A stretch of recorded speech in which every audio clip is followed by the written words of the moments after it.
According to a new study, racism is alive and well in the real estate business.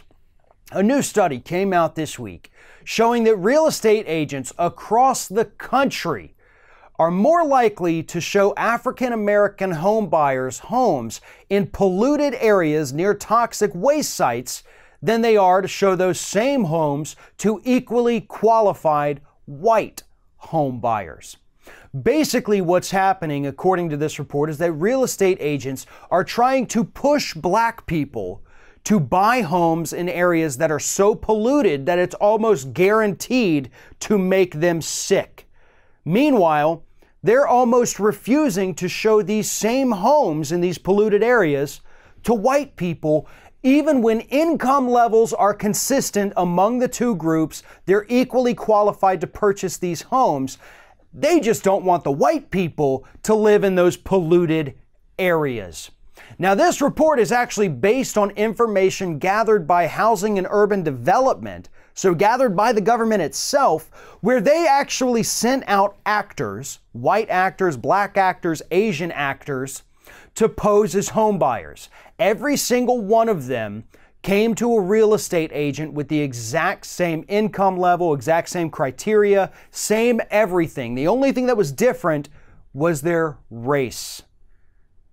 And almost every time, the real estate agents would go out there, show the black buyers the polluted homes, the homes where soil toxic levels were at a point where it would almost give you cancer after a year or two. Air pollution levels so bad that you were almost guaranteed to develop some kind of respiratory illness. And they rarely, if ever, asked the white people, and most of the time the Asian people, to even consider those properties. Real estate agents right now, according to this report, are engaged in systemic housing discrimination. And yes, that is illegal. What needs to be done here, rather than what the National Association of Realtors is doing, saying, well, we're going to work on training. No. People need to go to jail, okay? You broke the law. You're engaging in real estate racism, environmental racism. Furthermore, this study actually confirms what many other studies have already found, which is that the African American and Latina community are more likely to be affected by pollution than any other population as a whole. And now we have a good reason for that.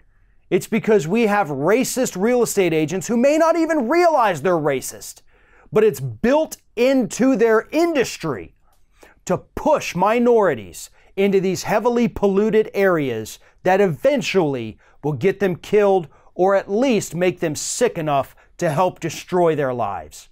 These agents should not just be ashamed of themselves, but as I pointed out, this is housing discrimination, which is illegal, so these people should be prosecuted. You want to solve a problem? Throw some people in jail. That is the only way that you can send a message to this entire industry that this is not okay and that we understand what you're doing and we won't stand for it one bit and that you'll never get away with it. Because until we do that, this is going to continue. The National Association of Realtors is going to say, well, we did everything we could. We gave them the right training. They know to not do this, but some of them are still doing it. Good. Fire them. Prosecute them. Stick them in jail. That's how you send a message. And it's a message that apparently the real estate industry desperately needs to hear.